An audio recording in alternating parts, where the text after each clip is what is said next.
I got the legendary Excalibur in Assassin's Creed Valhalla, and it's really powerful and fun to use with a special ability and sound effects as well. So I will show it in action and share some tips on how to use it, and of course tell you how to get it too. So it's hard to say that you can already get it early, but you can get it relatively early. I was power level 150 when I got it, and that is still like below the required level, because you have to fight some powerful high level Zealot enemies.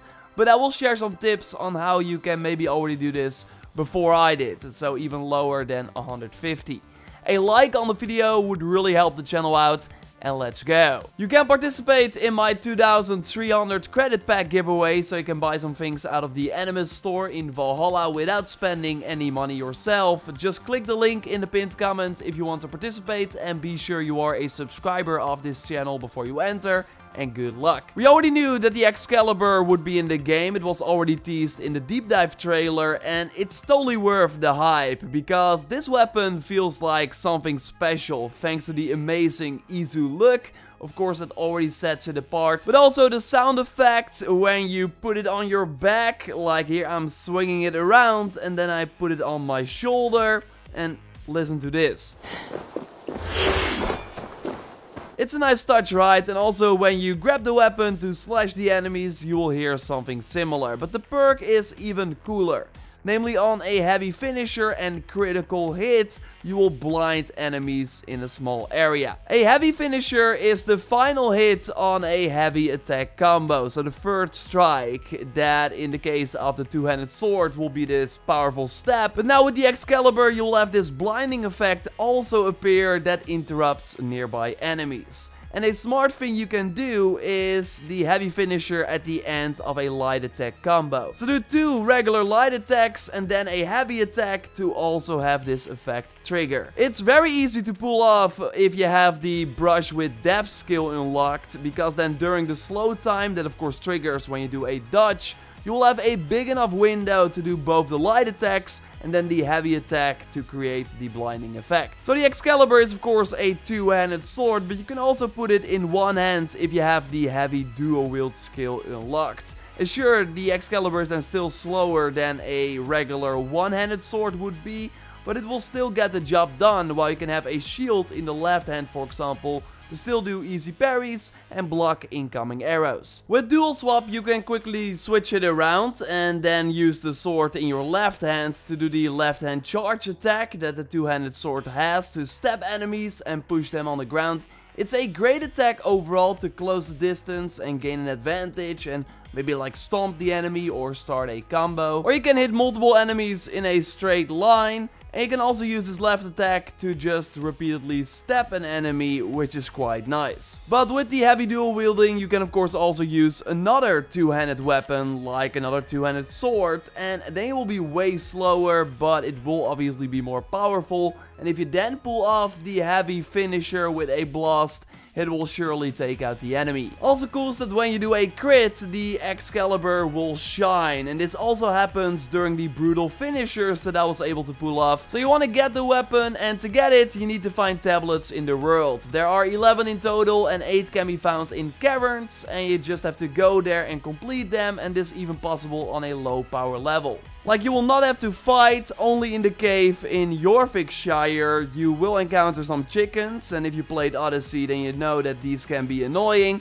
But there will also be 2 boars that will be more of a pain on a low level. I used the Mark of Death on rank 2 that is showcased in my early things video, and then I was able to take them out. Like, if you are just careful, then I totally think that you can complete them on a low power level, and you actually also get a skill point for getting each tablet, so you raise in power level too. I will show you all the locations at the end of the video, so you can easily go there. But first, let's touch on the 3 Zealot enemies that also carry a tablet. One is called Woden, that you find over here in Sand. And I say over here, but it's actually around here, because the Zealot enemies are of course roaming the world, but they do have a dedicated path that they follow, and it will always be on a road. So just look for a road around here. Keep an eye on the map, and then you will see the icon of the helmet appear. at some point. Woden is a level 220 boss, but I was way below that, around the 140 when I took him out. And that is thanks to my cheat tactic that I will likely go more in depth on in a future video. But the short version is that you need the harpoon ability that you can find, of course, in Venonis over here on the map. And you also need a dagger in the offhand.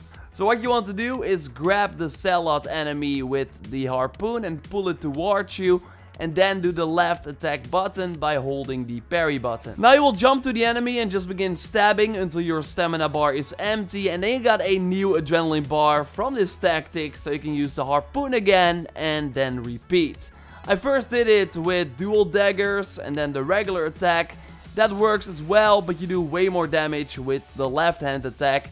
And only equip your most powerful dagger in that offhand to increase the damage. So then Woden is not an issue anymore. Heike is over here on the map in Essex, power level 160, again on a road, and he was near a bandit camp for me.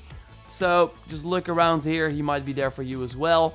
But he had a ton of other enemies nearby as well, so that will make it harder if you are like way lower than 160. Also, when hunting these Zealots, it's smart to do a quick save before you start the encounter, so then when you die, you actually start at that same point, so you do not have to look for the Zealot again. This one will sometimes throw you on the ground when you do the tactic, but it will still be easy enough to pull it off, so it should be easy to take this guy out. Hrofgar was harder though. You find him over here. He wasn't riding around, so I think he was like expecting me. I found him in Sussex, and he is a power level 280 boss.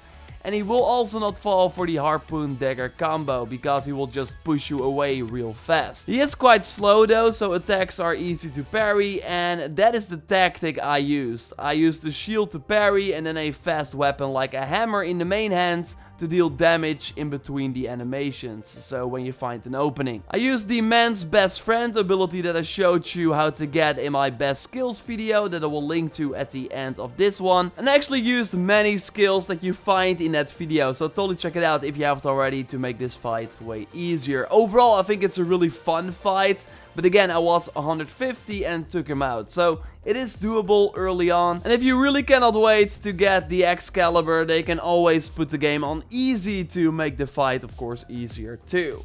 After you killed all 3 Zealots and went to the 8 locations, that again I will show you in a bit, you need to get to another location to put the tablets in place. And you find that location over here on the map. I do not want to spoil it because it's quite cool, but here you will find the weapon and then you can use it. So subscribe, of course, for everything on Assassin's Creed Valhalla if you haven't already. A like on the video would really help the channel out. And don't check out that best skills video by clicking the icon here on the screen. And now you will see all the 8 locations that you have to visit for each tablet.